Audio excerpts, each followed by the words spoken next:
नमस्कार मंडळी. आपल्यापैकी प्रत्येकानं आत्तापर्यंत आईस्क्रीम खाल्लं असेलच. पण प्रश्न असा आहे की जे तुम्ही आईस्क्रीम म्हणून खाल्लं ते नक्की आईस्क्रीम होतं की फ्रोझन डेझर्ट? तर आजच्या आपल्या व्हिडिओमध्ये आपण आईस्क्रीम आणि फ्रोझन डेझर्टमधील फरक जाणून घेणार आहोत. नमस्कार, ॲग्रोफेबल्स या आपल्या यूट्यूब चॅनलवर आपणा सर्वांचे मनपूर्वक स्वागत. आजकाल आपण पाहतोय की जेवणानंतर किंवा मूड झालाय म्हणून सहजच फ्रोझन डेझर्ट खाल्लं जातं. आईस्क्रीम आणि फ्रोझन डेझर्ट दिसायला सारखंच असल्यानं पॅकेजिंगमध्येही फारसा फरक नसतो. टेस्ट आणि टेक्स्चरमध्येही विशेष फरक नसतो.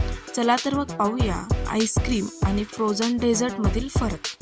तर पहिला फरक असा आहे की आईस्क्रीम फक्त दूध आणि दूध उत्पादनापासून बनवली जाते, मात्र फ्रोझन डेझर्ट बनवताना दूध किंवा दुधाव्यतिरिक्त अन्य कोणत्याही पदार्थाचा वापर केला जाऊ शकतो.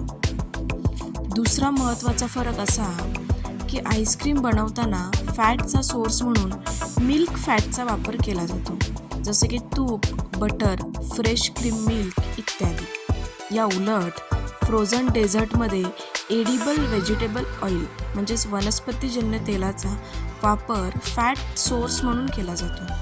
यामध्ये पाम ऑइल किंवा कोकोनट ऑइलचा वापर केला जातो. यामुळे आईस्क्रीम फ्रोझन डेझर्टच्या तुलनेत काहीशी महाग असते. तिसरा फरक म्हणजे आईस्क्रीम बनवताना होल मिल्कचा वापर केला जातो, तर फ्रोझन डेझर्टमध्ये स्किम मिल्क म्हणजेच फॅट विरहित दुधाचा वापर केला जाऊ शकतो.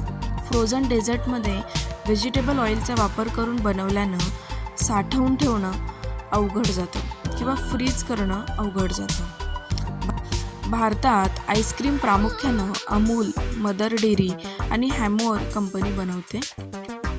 यासोबत frozen dessert Hindustan Unilever Limited आणि क्वालिटी वॉल्स बनवते. आणि क्रीमबेल आणि वॅदिलाल कंपनी आईस्क्रीमसोबतच फ्रोझन डेझर्ट देखील बनवतं. तुम्ही रोज काय खाता, आईस्क्रीम की फ्रोझन डेझर्ट, आणि तेही कोणत्या कंपनीचे? आम्हाला कमेंट करून नक्की कळवा. फ्रोझन डेझर्ट आणि आईस्क्रीममधील फरक तुम्हाला कसा वाटला तेही आम्हाला कमेंट करून सांगा. पुन्हा भेटूया नवीन माहितीसह. तोवर नमस्कार.